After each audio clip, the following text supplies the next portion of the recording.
On this video, we are going to talk about what happens if you take omega-3 fish oils every day for 30 days.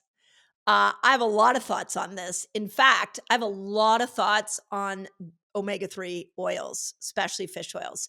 So let's dive in because there's a big conversation to have around, are omega-3 fish oils helping you or are they hurting you? And what I want to tell you is they're doing both. And there's a scenario where we can make it work for you, and there's a scenario in which it can hurt you. So let's make sure that you all are clear on this. So here we go.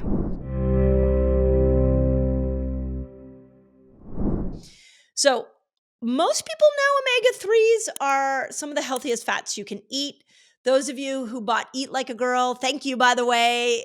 We just found out at the time of recording this, we just found out we hit number 4 on the New York Times list. So thank you for buying the book. And in the center of the book, I have a really cool chart called the Key 24. And it is the 24 vitamins and nutrients needed to make hormones. And when I looked up fatty acids and what types of fatty acids you need to make hormones, omega-3s are the main fatty acid you need to make hormones. So yes, they are some of the healthiest fats on the planet, but almost nobody gets enough of them. And when you take omega-3 fish oil, you can actually throw your omega balance into a negative place. So that takes me to the next point I want to make, which is there is a ratio. So what omega-3s, it's not enough to just get more omega-3s. You are trying to get a ratio of omega-6 to omega-3 fatty acids in your diet. It should be a 1-to-1 ratio, meaning for every omega-3 fat that you get an omega-6 fat. But today, the average US adult has a ratio of 16-to-1 omega-6 to omega-3 fatty acid. Now, why is this important and how do you know what your ratio is? There are tests you can do, so you definitely can find those out. But just look at your diet. People who are getting a ratio of 16 omega-6 fatty acid to 1 omega-3, these are the people eating canola oil, cottonseed oil, corn oil, soybean, partially hydrogenated oils. That's what it's those toxic oils eaten over all day long that get you into that 16 amount to 1 ratio of omega-6 to omega-3. If you have been eating a diet that is high in omega-6s and you're listening to this and you're like, yeah, it's been bad. I've been eating the Western standard diet, which so many people have been eating. Then taking an omega-3 fish oil can feel like a miracle. It can act like a miracle in your body. In fact, I'm going to point out a couple of studies here that show that omega-3s have 3 main health benefits. They can lower inflammation, they can improve cardiovascular health, and they can improve brain function. Especially, I'm going to show you some studies on dementia and Alzheimer's. But the thing I want you to know is that the supplementation is only important when you put it next to the high inflammatory diet. So if you are looking at this video and you're like, well, I don't eat canola oil, I don't eat cottonseed, corn, all the ones I just said, I don't eat the inflammatory oils, then I'm going to ask that you don't do the supplementation, that you get your omega-3s from food. When you get your omega-3s from food, you tend to balance out that 1-to-1 ratio. But if you've been in an inflammatory chronic disease crisis where you've been eating all the wrong omega-6 oils, then yes, an omega-3 fish oil taken for 30 days is going to lower your overall inflammation. It's going to improve cardiovascular health and your cognitive skills. But when we've hit this healthy place, I would prefer that you get it from food. Does that make sense? Okay, otherwise you're going to throw the ratio off, and now you're going to have more omega-3 to omega-6, and that is inflammatory. I mean, that's why you're going to always see me going to food. So let's talk about the anti-inflammatory benefits. So this is really interesting now that you know the ratio. So there was a 2008 review in the Experimental Biology and Medicine Journal, and it found that people's omega-6 to the omega-3 ratio affected something like asthma. So if you, and this is the quote from the study, is that a ratio of 5 to 1, so 5 omega-6 to 1, almost entirely reversed a patient's asthma. Well, a ratio of 10 to 1, 10 omega-3s or omega-6s to 1 omega-3 made asthma worse. So it's inflammatory. So here we are. Let's bring down those omega-6s while eating these omega-3 foods, which I'll talk about some of my favorite here in a moment.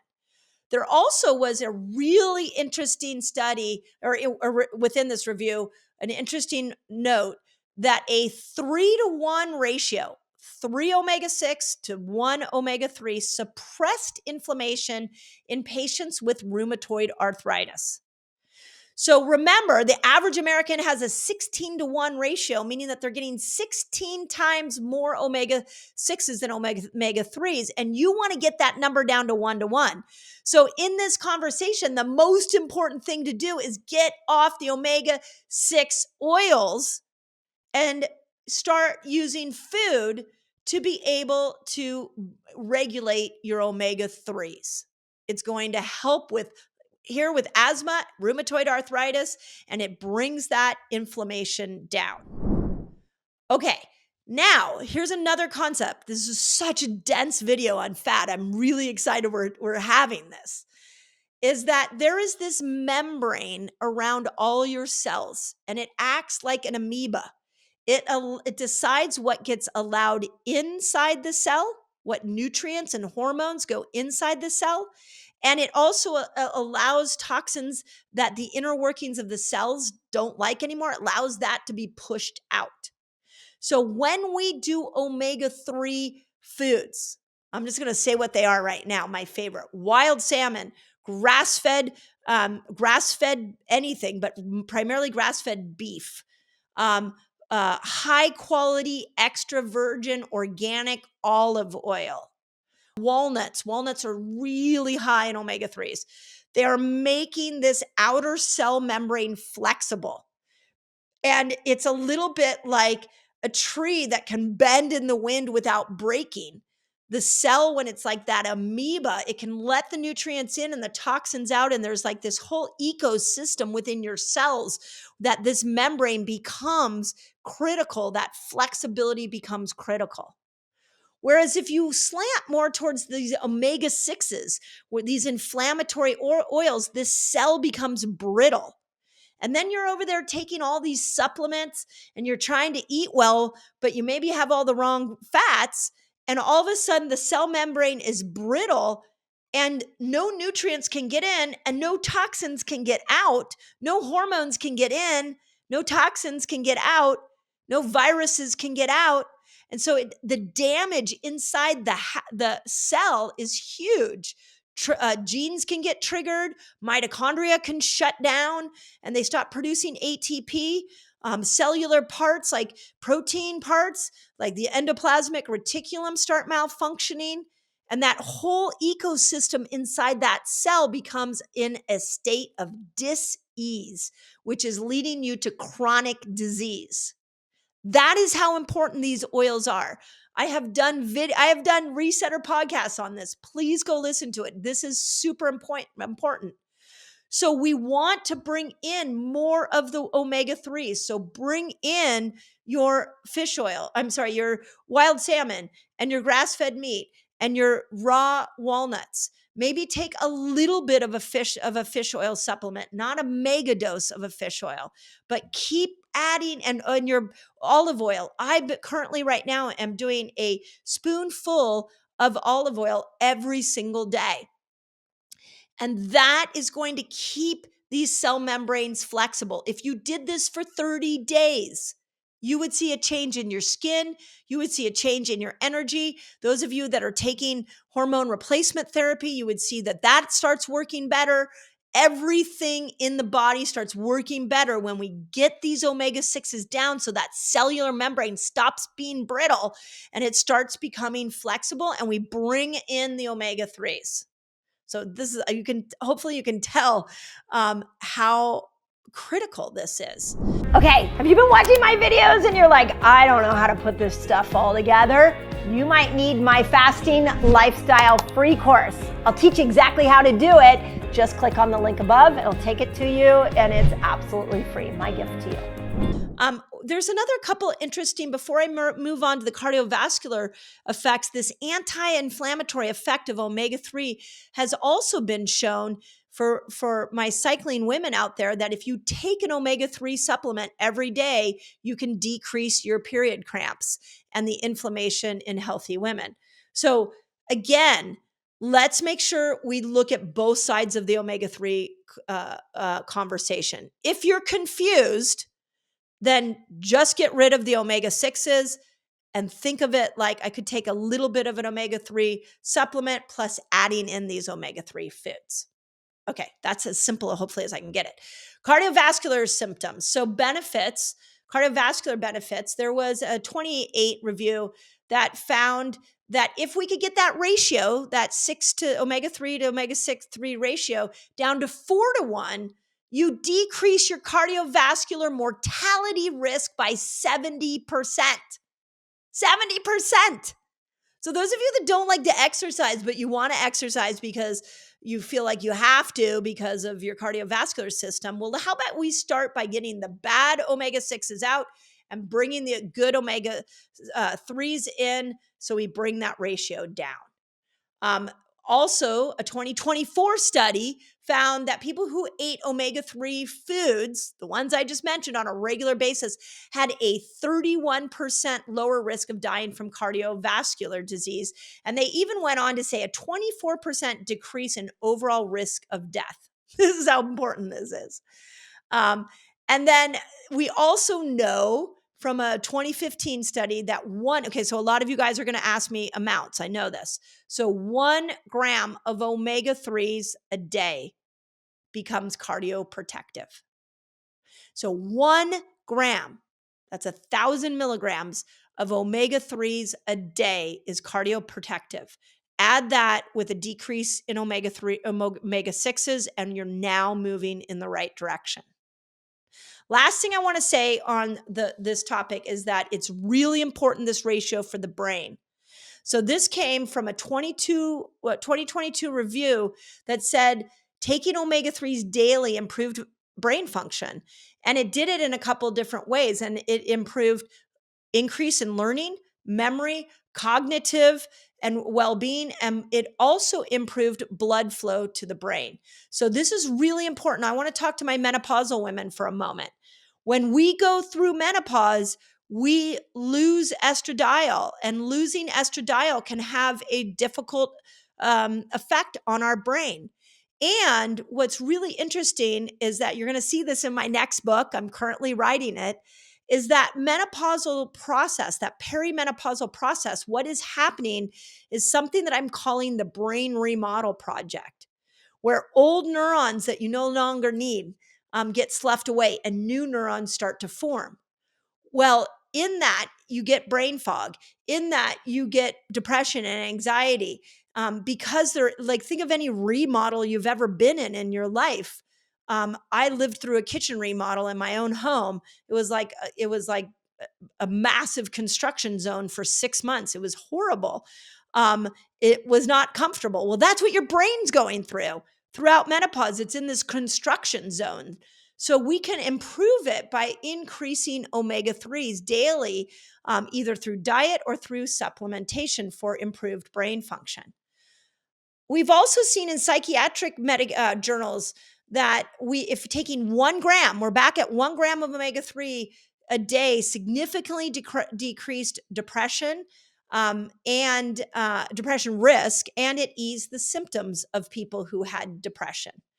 We also know, if you guys followed, one of the more popular YouTube videos that I've had recently has been was around dementia, and how the Western standard diet is drastically affecting the rates of dementia and Alzheimer's. But an increase in omega-3s actually decreases the risk in dementia. So I'm going to use my dad as an example. I said it in this video on dementia. Even though I grew up in a household that we really were taught, my sister and I were taught the importance of healthy food. For whatever reason, my aging parents, all of a sudden, junk food creeped into their house. And my dad started drinking like Cokes and eating chips. And we started to quickly see that he was losing his cognitive skills.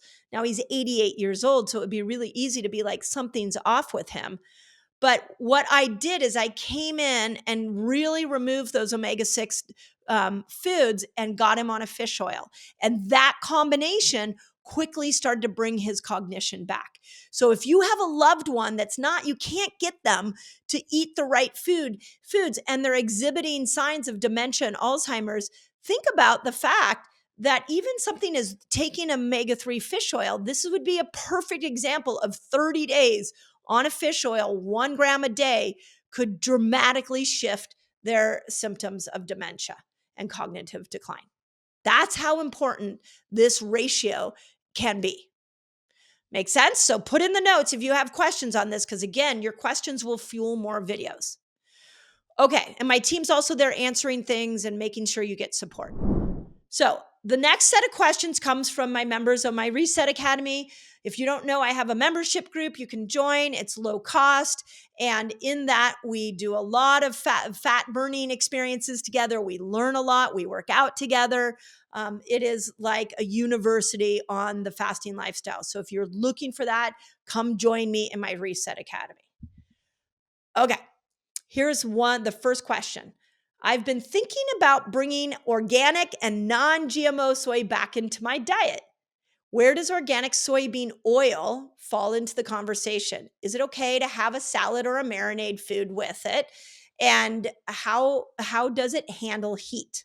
Okay, this is a really interesting one to me, because let's talk about soy first. Soy got a bad rap. Soy has a horrible publicist, and soy became a villain, especially for women. But if you all listen to my Resetter podcast that I did with Dr. William Lee, in that podcast, we talk about why soy actually stops blood flow to tumors to cancerous cells in breast tissue. So organic soy can be really, really helpful. So when we look at organic soybean oil, I want to take out this concept of soy first and talk about how we need to bring back more phytoestrogens like soy, and organic soy can do that. This is in the form of edamame, in tofu, tempeh. I have tons of recipes in my new cookbook, Eat Like a Girl, with all of those. Okay, soybean oil. Highly processed soybean oil. The way that soybean oil has been manipulated is inflammatory, and I am not a fan of it. But if you listen to the interview that I did, and it's coming up in coming weeks with Dr. Kate Shanahan on the Resetter podcast, she has a book out called Dark Calories that talks about all the different oils that we can look at. And she actually highlights that soybean oil can be a helpful oil when it is organic. So this is the question, if this woman's thinking about bringing soy back. So if it's organic and non-GMO, and she wants to put it on a salad or a marinade with food, what do I think? And I think you're educated and you're right. It's organic. It's non-GMO. Think it's fabulous. How does it handle heat? It's a great question. And I actually don't know if I have an answer for that. So I will have to come back to you and answer that. But what I can tell you is my intuitive sense says that it is very much like olive oil. And actually, let's take her question and move it into the conversation of when to heat an oil and when not to heat an oil. What we know about olive oil also got a bad rap. Olive oil was like, it's a great oil, just don't heat it. But a high quality olive oil with a ton of polyphenols in it, those polyphenols, organic extra virgin olive oil has so many polyphenols in it that those polyphenols protect the oil from breaking down into an inflammatory oil when it's heated. If it's a cheap olive oil, it's not extra virgin, doesn't have as many polyphenols, then when you heat it, it becomes inflammatory. So I'm going to say the same thing with soybean oil, that where these oils become inflammatory is when you start with a cheap oil. So get a high quality organic soybean oil, and then the heating is most likely not going to cause a problem or increase inflammation. So again, the nuance, it matters, which is why we're having this conversation. Okay, question number 2 is, could you explain how glycation occurs? I'm still trying to sort out this term in the order of eating and food combining. I'm smiling because I love how educated you all are. It just warms my heart because those of you who've been following me for a while, you're getting it. You're hearing what I'm saying in all of this. So even the fact that you use the word glycation is exciting to me. So glycation, for those of you who don't know what it is, glycation is a situation where glucose cannot get into the cell because you are insulin resistant. So those glucose molecules have to go somewhere else. They go to fat, and one of the places they go to is red blood cells. Red blood cells, the job of your red blood cells is to deliver oxygen. So when you are insulin resistant, it doesn't just mean you're gaining weight. It means you are limiting oxygen to your tissues, your brain being one of them. And when you are limiting oxygen to your tissues, that tissue starts to decay, degenerate, and age quicker. So this term glycation is important. How you know how glycated you are is through the measurement hemoglobin A1C. I find this to be perhaps the most important measurement on your blood work.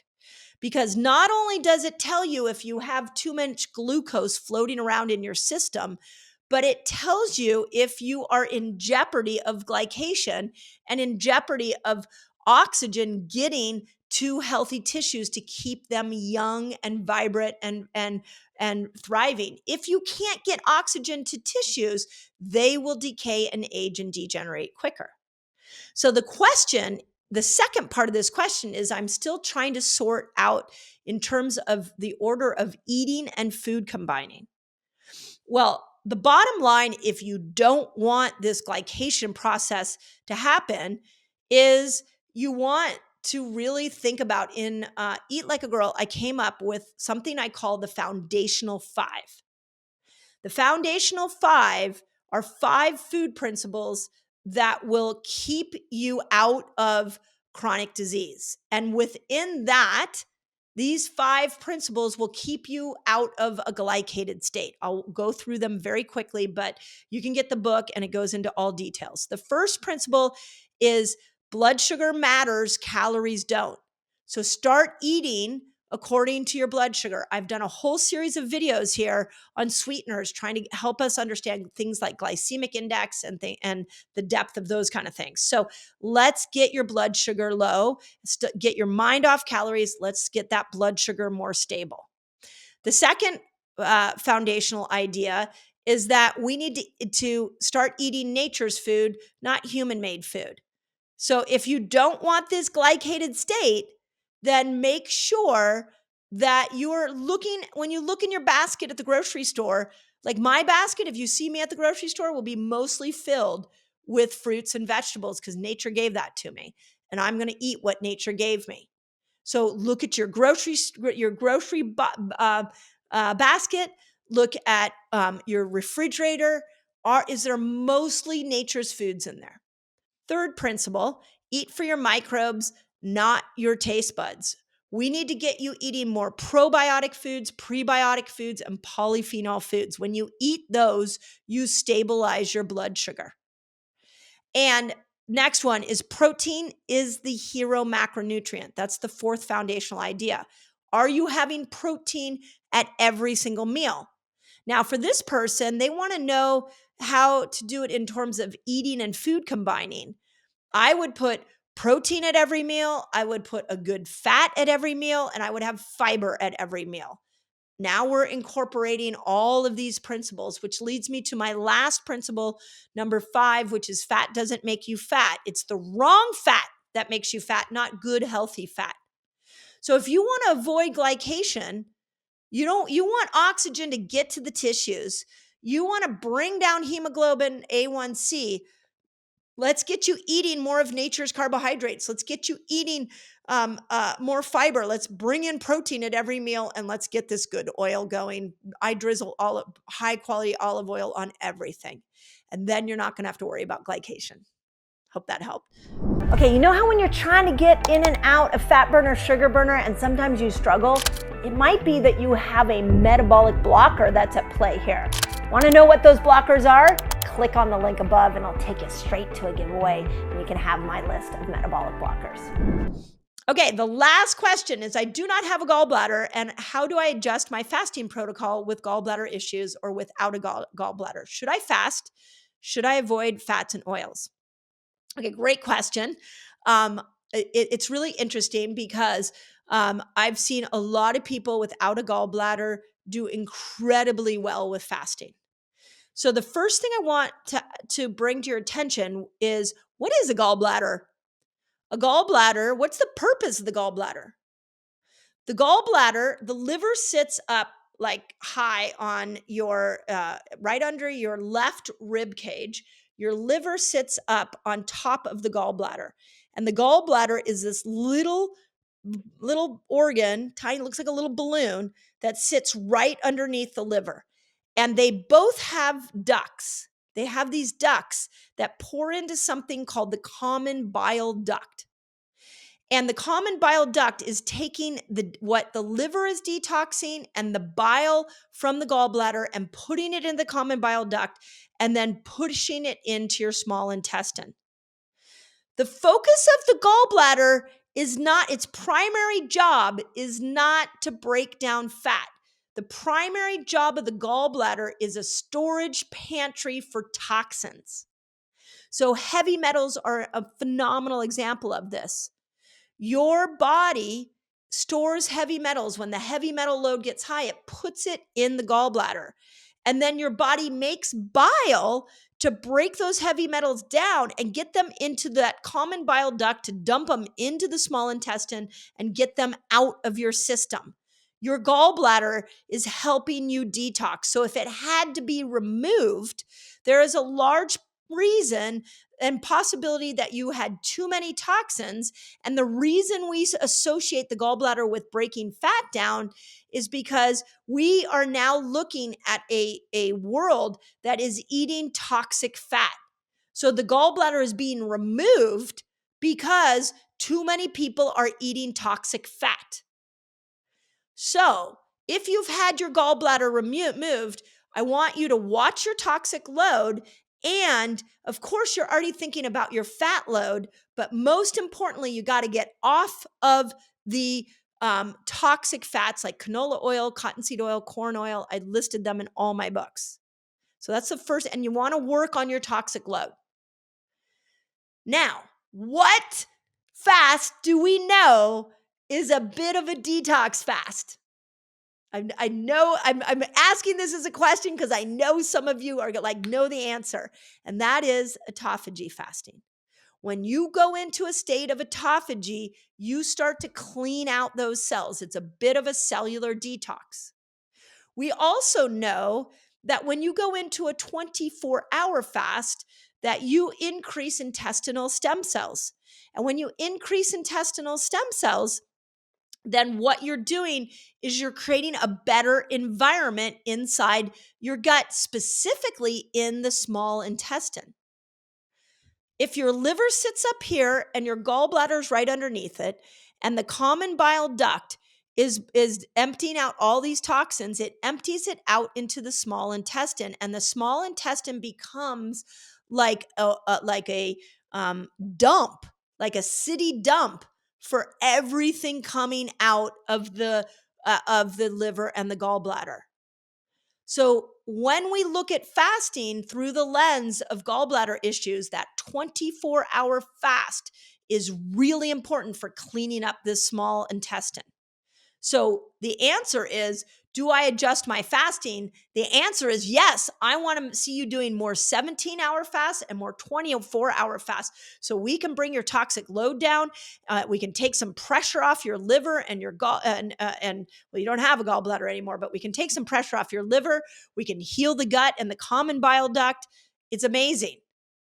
You may also find when you fast to put a castor oil pack on, because that castor oil pack will dilate the common bile duct so it can get all that sludge and toxins out of there. And the second part, so when you say, should I fast? The answer is yes, yes, yes, yes. The longer fasts are going to do better, like I mentioned. But the last part of this question is, should I avoid fats and oils? And the answer is you should avoid the bad fats and oils. And you, in moderation, I don't want to see you bathing in olive oil, but in moderation, you should be using olive oil, and especially in some of the healthier oils. That really will help support a healthy microbiome. This is why I like extra virgin olive oil, because it has so many polyphenols in it that'll help repair that small intestine. But you don't want to go overboard, like just drizzle some olive oil on maybe every meal. But I have seen fasting really help with gallbladder issues. I have seen people with gallbladders removed that have done 3-day water fasts with no problem. You should have no problem. But what I wanted a deeper conversation with you about why was your gallbladder taken out, because it's usually because of toxins. And just because it does taken out doesn't mean those other organ systems need to be repaired. Fasting is going to help clean up the liver. The 24-hour fast is going to help clean up the small intestine, and a castor oil pack is going to help with that common bile duct. And you're going to find fasting gets easier and easier and easier, and your results get easier and better when you do that. Okay? Again, these new videos I'm doing for you, I am trying to bring you more nuance. I'm trying to bring you more detail. So give me feedback. Let me know if that is helpful. But most of all, don't give up on yourself. Please ask questions in here. If you need them answered, I got a team scouring them. If you want even more help, join us in our Reset Academy. But most of all, don't give up on yourself, please. Your body is miraculous. It is perfect. If you're not feeling like it's perfect, it's because there has been a physical, emotional, or chemical interference to its perfection. And what I'm teaching you with this fasting lifestyle is how do you get rid of those interferences so you can start to feel the beauty of your body again. So as always, I'm cheering you on, and I hope that helps. Okay, where are my gals that are struggling with hormonal imbalance? Bloated, feeling like you're not making progress with weight loss? You need to add these foods in so that you can support better hormonal health. There is a lifestyle that estrogen wants you to live, and there's a lifestyle that progesterone wants you to live.